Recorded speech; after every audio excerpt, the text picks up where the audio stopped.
మీరు పెట్టుబడులు పెడుతున్నారా? అసలు దీని గురించి ఆలోచిస్తున్నారా? మరి stock market, post office schemes, fixed deposits, mutual funds వీటిల్లో దేంట్లో ఇన్వెస్ట్ చేస్తున్నారు? ఇంకా ఎందులో ఇన్వెస్ట్ చేయాలో తెలియక ఆగిపోతున్నారా? ఆలస్యం చేయడం వల్ల మీరు ఎంతో కోల్పోతారని గుర్తుంచుకోవాలి. ఎందులో పెట్టుబడి పెట్టాలని ఆలోచించే బదులు ఎందులో అయినా ముందుగా ప్రారంభించడం మంచిదని నిపుణులు సూచిస్తున్నారు. చిన్న మొత్తాల్లో కూడా చాలా ముందుగా ప్రారంభించడం ద్వారా దీర్ఘకాలంలో పెద్ద మొత్తంలో రిటర్న్స్ అందుకోవచ్చు. ఇది కాస్త ఎక్కువ వయసులో ఎక్కువ మొత్తం ఇన్వెస్ట్ చేసినా వచ్చేదానికంటే ఎక్కువ ఉండొచ్చు.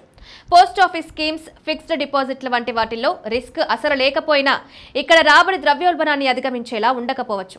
అందుకే కొందరు రిస్క్ ఉన్నప్పటికీ మ్యూచువల్ ఫండ్లలో పెట్టుబడి పెట్టాలని చూస్తుంటారు. స్టాక్ మార్కెట్ కంటే కాస్త రిస్క్ తక్కువ ఉంటుంది. రాబడి మాత్రం కాంపౌండింగ్ కారణంగా దీర్ఘకాలంలో మంచి రాబడి ఉంటుందని చెప్తున్నారు. గత చరిత్ర కూడా ఇదే చెప్తుంది. గత రిటర్న్స్ భవిష్యత్కు హామీ ఇవ్వకపోయినా ఒక అంచనాకు రావచ్చు. గతంలో సదరు ఫండ్ మేనేజర్ ఎంత సమర్థంగా నిర్వహిస్తున్నాడనేది తెలుసుకోవచ్చు. మ్యూచువల్ ఫండ్లలో చాలా రకాలుంటాయి. రిస్క్ దేనికదే వేర్వేరుగా ఉంటుంది. Small, mid, large cap, index, hybrid, debt funds ఇలా ఎన్నో ఉన్నాయి. ఇప్పుడు మనం గత 5 ఏళ్లలో ఇన్వెస్టర్లకు మంచి రిటర్న్స్ అందించిన లార్జ్ క్యాప్ మ్యూచువల్ ఫండ్స్ గురించి చూద్దాం. వార్షిక ప్రాతిపదికన గరిష్టంగా ఇక్కడ 31% వరకు రాబడొచ్చింది. ఈటీ వెల్త్ ప్రకారం భారత్ 22 ETF ఇందులో టాప్లో నిలిచింది.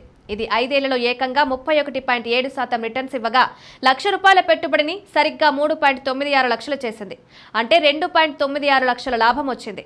ICICI Prudential Bharat 22 FOF scheme 31.5% రాబడి అందించింది.